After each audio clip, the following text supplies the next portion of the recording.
Hola a todos, mi nombre es Matidus Dark y con Kira les venimos a presentar este video sobre los 7 pecados capitales. Un tema que está muy tocado. Pero con mi señor lo quisimos hacer igual. Porque es un tema que nos interesa a ambos. jejejeje, es verdad, así que nada más empecemos. Antes que nada, ¿de dónde vienen los pecados capitales? Dentro de los pecados podemos encontrarnos con dos grandes grupos. El pecado venial puede ser perdonados a través de los sacramentos y la oración, y el pecado mortal, aquellos que amenazan al que los cometa con la condenación eterna a menos que el mismo Dios los perdone. Este último grupo es al que pertenecen los 7 pecados capitales: lujuria, pereza, gula, ira, envidia, avaricia y soberbia. Además de los 7 pecados capitales, son una clasificación de los vicios mencionados en las primeras enseñanzas del cristianismo para educar a sus seguidores acerca de la moral cristiana. La identificación y definición de los pecados capitales a través de su historia ha sido un proceso fluido y, como es común con muchos aspectos de la religión, con el tiempo ha evolucionado la idea de lo que envuelve cada uno de estos pecados. Ha contribuido a estas variaciones el hecho de que no se hace referencia a ellos de una manera coherente o codificada en la Biblia, y por tanto se han consultado otros trabajos tradicionales, literarios o eclesiásticos, para conseguir definiciones precisas de los pecados capitales. Al principio del cristianismo, todos los escritores religiosos, Cipriano de Cartago, Juan Casiano, Columbano de Luxeuil, Alcuino de York, enumeraban 8 pecados capitales. El número 7 fue dado por el Papa Gregorio Magno y se mantuvo por la mayoría de los teólogos de la Edad Media. Los pecados capitales pueden definirse como aquellos de los cuales se ramifican los demás pecados del mundo. Es decir, los pecados más graves que puede cometer una persona según las primeras enseñanzas del catolicismo y el cristianismo.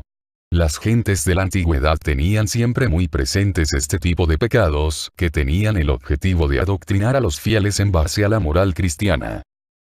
Los 7 pecados capitales, conocidos también como los 7 pecados capitales, o simplemente pecados capitales, son la clasificación que hace el cristianismo sobre los vicios en que pueden caer las personas.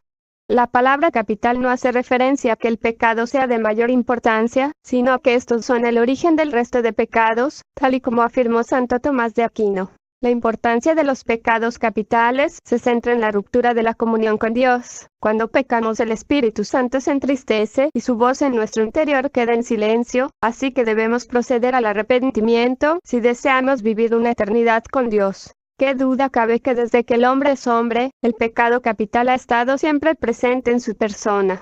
De hecho, incluso se podría decir que desde el hecho primigenio en el que Adán muerde la manzana que le dio a probar Eva, conforma en sí mismo todos y cada uno de ellos. Y, quién sabe, si quizá por ello, en la actualidad, en pleno siglo XXI, el hombre digital sigue condenado. Muy bien. Ya hecha la introducción, empecemos con los pecados capitales. Número 1. Ira. La ira implica enfadarse sin medir dicho enfurecimiento, y tener deseo de vengarse por actos en los que se ha visto perjudicado. La ira es una reacción en la que la persona se irrita por un daño sufrido real o aparente, donde sentimos que ha sido vulnerado aquello que pensamos merecer. La ira tiene que ver con el enfado y el odio hacia los demás. Un sentimiento tan agresivo como peligroso que puede ocasionar daños irreversibles como el homicidio. La discriminación y el abuso sexual puede ser descrita como un sentimiento no ordenado, ni controlado, de odio y enfado.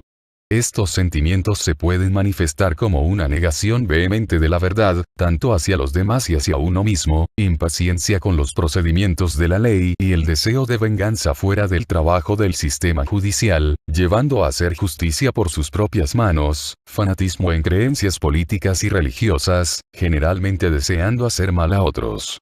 Una definición moderna también incluiría odio e intolerancia hacia otros por razones como raza o religión, llevando a la discriminación. Las transgresiones derivadas de la ira están entre las más serias, incluyendo homicidio, asalto, discriminación y, en casos extremos, genocidio. La ira es el único pecado que no necesariamente se relaciona con el egoísmo y el interés personal, aunque uno puede tener ira por egoísmo. Dante describe a la ira como amor por la justicia pervertido a venganza y resentimiento. Número 2. Gula. La gula es el deseo excesivo de placer derivado del consumo de comida o bebida. También podría estar unido al consumo de estupefacientes. Pecar de gula implica beber y comer sin medida, comer por el puro hecho de comer, pese a que cuando lo hagas ya no te encuentres hambriento, y cuando todo el día estás pensando únicamente en comer. También implica beber de forma excesiva, hasta llegar a un punto de embriaguez. La gula se identifica con el ansia y la glotonería, es decir, el consumo excesivo de comida o bebida, que también puede incluir el egoísmo que afecta a las relaciones interpersonales. Unos comportamientos destructivos que se basan en el abuso. Actualmente la gula se identifica con la glotonería, el consumo excesivo de comida y bebida. En cambio, en el pasado cualquier forma de exceso podía caer bajo la definición de este pecado. Marcado por el consumo excesivo de manera irracional o innecesaria, la gula también incluye ciertas formas de comportamiento destructivo. De esta manera el abuso de sustancias o las borracheras pueden ser vistos como ejemplos de gula.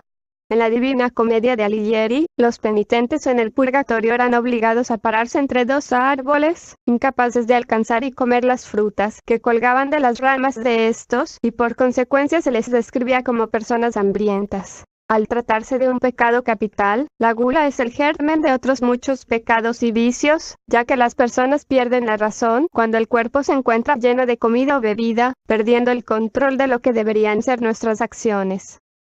Pereza. La pereza radica en la incapacidad de una persona en realizar o aceptar algo. Un pecado que se basa en la falta de madurez y que suele perjudicar a otras personas a la hora de realizarlo. La pereza, en cuanto está referido a la incapacidad de aceptar y hacerse cargo de la existencia de uno mismo. Es también el que más problemas causa en su denominación.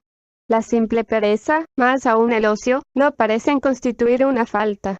Hemos preferido, por esto, el concepto de asidía o asedía. Tomado en sentido propio es una tristeza de ánimo que aparta al creyente de las obligaciones espirituales o divinas, a causa de los obstáculos y dificultades que en ellas se encuentran. Bajo el nombre de cosas espirituales y divinas se entiende todo lo que Dios nos prescribe para la consecución de la eterna salud, la salvación, como la práctica de las virtudes cristianas, la observación de los preceptos divinos, de los deberes de cada uno, los ejercicios de piedad y de religión. Concebir pues tristeza por tales cosas, abrigar voluntariamente, en el corazón, desgano, aversión y disgusto por ellas, es pecado capital.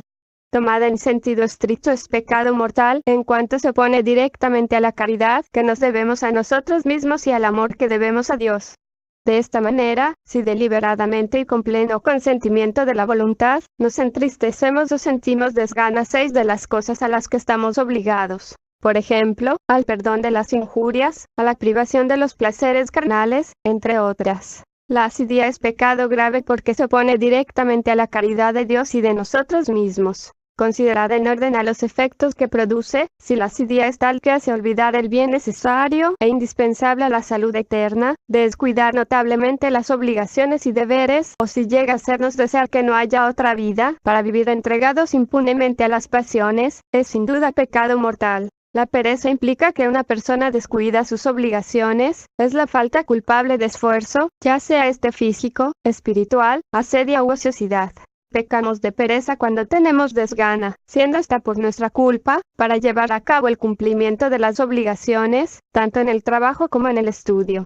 Incluye el estar ociosos, o la propia procrastinación, dejar para mañana aquello que podrías hacer hoy. Se considera también pereza espiritual, cuando existe desgana para cumplir con los mandamientos divinos y responder a las gracias divinas. Como cuando no acudimos a la iglesia y deberíamos hacerlo. Se es perezoso cuando impulsados por el cansancio o desgana, dejamos de hacer aquello que deberíamos hacer. Bueno amigos, creo que lo dejaremos hasta aquí nomás porque el video nos está quedando muy largo. En el próximo video veremos los que faltan como lujuria, avaricia, envidia y soberbia. Así que eso ya, adiós.